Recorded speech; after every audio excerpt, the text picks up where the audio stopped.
안녕하세요. 성도 여러분 반갑습니다. 153 성경 일독 오늘 제 87일째 되는데요.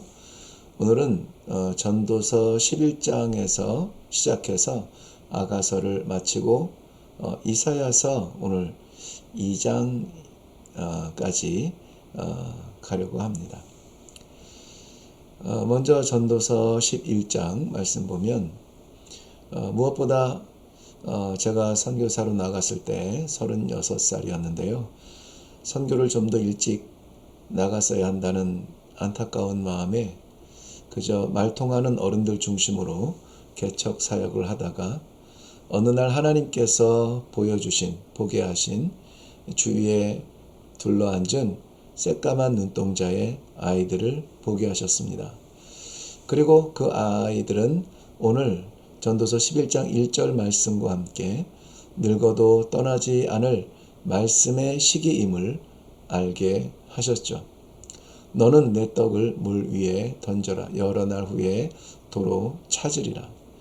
이 말씀과 함께 이슬람 땅에 기독학교를 시작했습니다.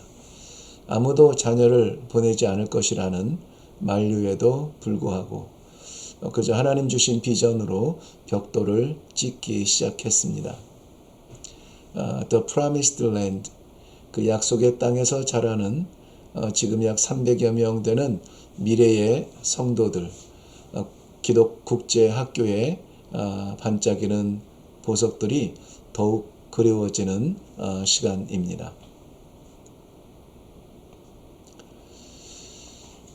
전도서 12장입니다.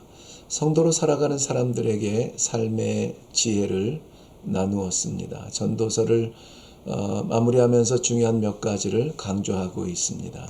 첫째는 청년의 때에 창조주를 기억하라는 것입니다. 이것은 젊은 나이를 말하지 않습니다. 바로 오늘의 기회를 말하고 있죠. 지금의 모든 것은 유통기한이 있습니다. 영원하지 않습니다. 눈도 어두워지고 걸음도 약해지고 치아도 부실해집니다. 2절부터 7절에는 육체의 변화를 비유하고 있지만 그보다는 한계로 이해하면 좋겠습니다. 생각보다 우리의 한계가 그렇게 오래 기다리지 않는 것 같아요. 네, 세 번째 중요한 것은 아름다운 말들입니다. 이것은 전도자가 굉장히 강조하고 있는 것인데요. 아름다운 말은 가치가 있는 말이죠. 생명의 말입니다. 우리 성도들이 힘써야 할 말입니다. 말의 내용도 중요하지만 참 말을 아름답게 하는 그런 성도들이 있죠. 이야기를 나누다 보면 참 말을 아름답게 한다는 것을 느낄 때가 있습니다. 그런 말을 나누면 어떨까요? 네 번째는 사람의 본분에 대해서 말하고 글을 맺고 있습니다. 하나님을 경외하고 그 명령을 지키는 것이 사람의 본분, 우리의 오리진이라고 합니다. 우리는 본래 그렇게 태어났다는 것이죠. 아가서를 보겠습니다. 전도서와 아가서를 함께 읽게 되면 깨닫는 것이 있습니다. 전도서의 허무에서 건진 아가서의 진리라고나 할까요? 아가서는 노래 중에 노래, Song of Songs라고 하는 서정적 제목을 가지고 있죠. 아가서를 묵상하면서 솔로몬과 술람미 여인의 사랑을 통해서 하나님의 그의 백성을 향한 사랑, 혹은 그리스도의 교회를 향한 신비의 사랑을 조금이라도 깨달을 수 있게 됩니다. 특별히 술람미 여인이 솔로몬을 애틋하게 그리워하는 마음은 그리스도를 향한 성도들의 간절한 마음이어야 되지 않을까 생각을 하는데요. 우리에게 그리스도를 향한 그런 그리움이 있는지 생각하게 하는 시간입니다. 아가서 2장입니다. 내 사랑은 가시나무 가운데 백합화 같도다.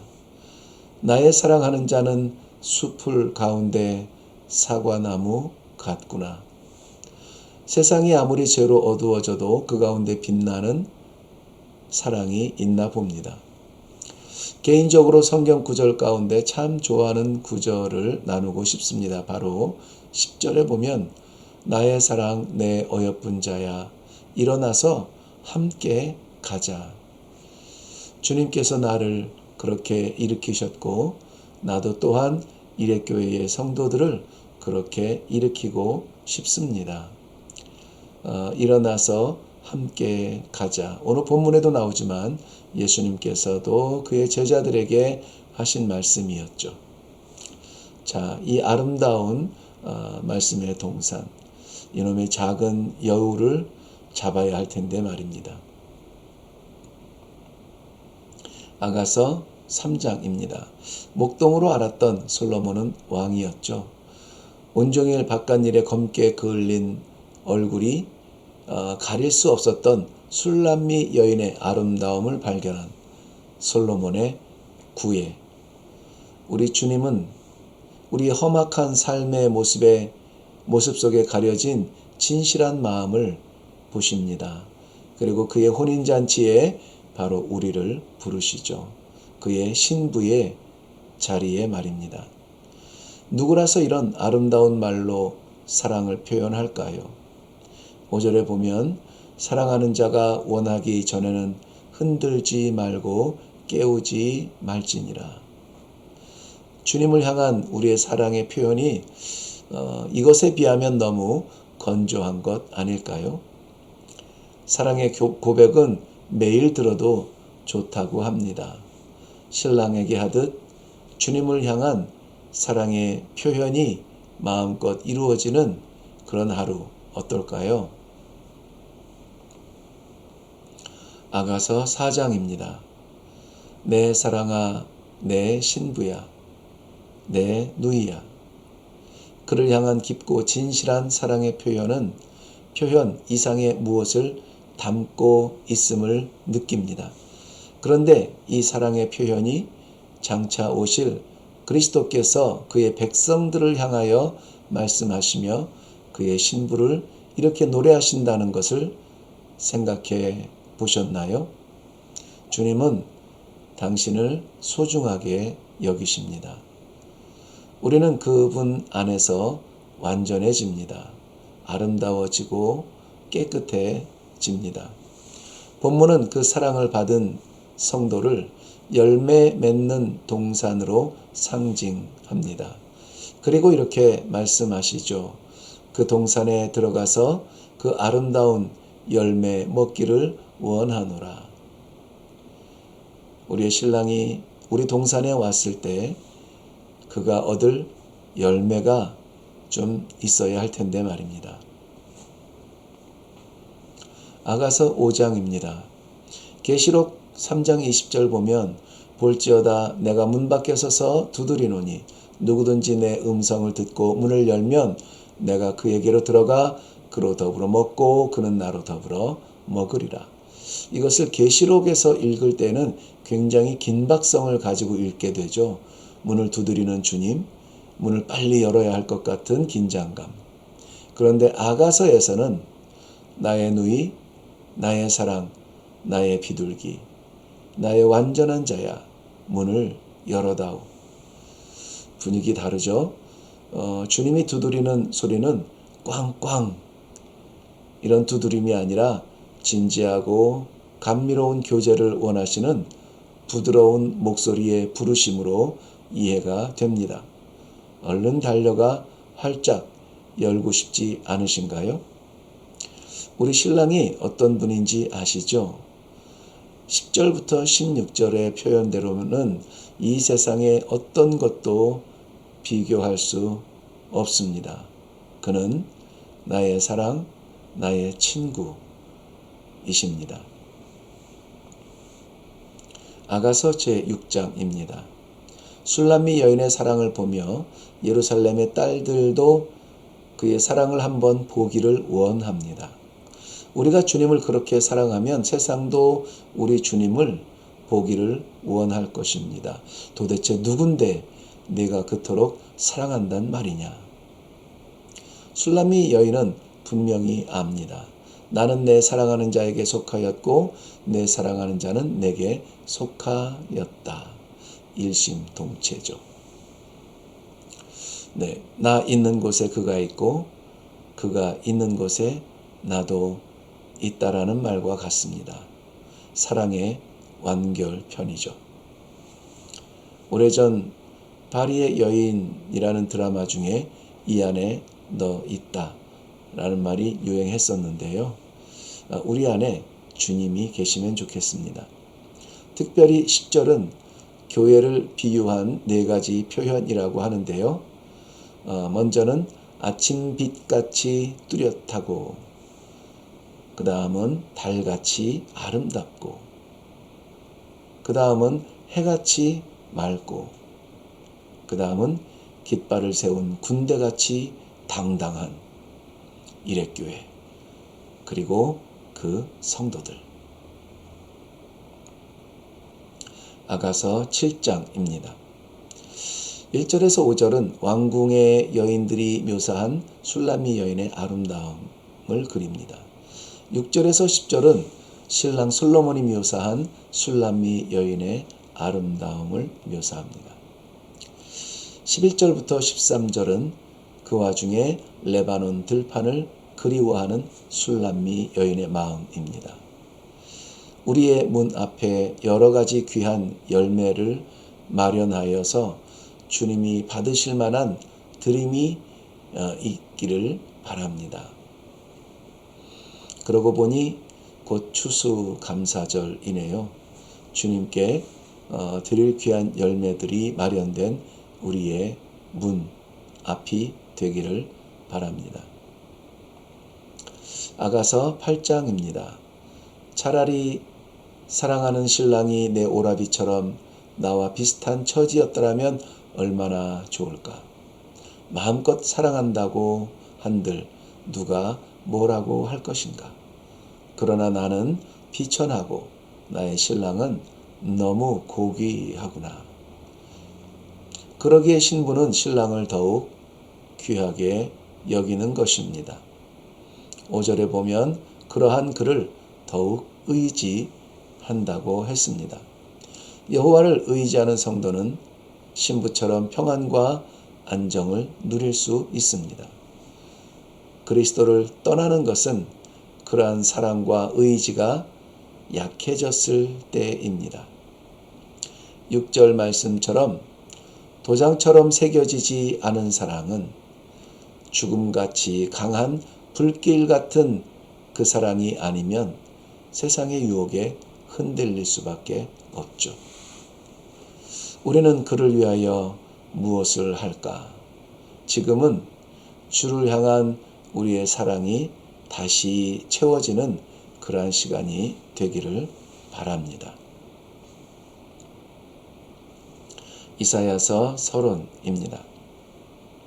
전체 66장으로 구성된 이사야서는 성경 66권의 축소판이라 말할 수 있겠습니다.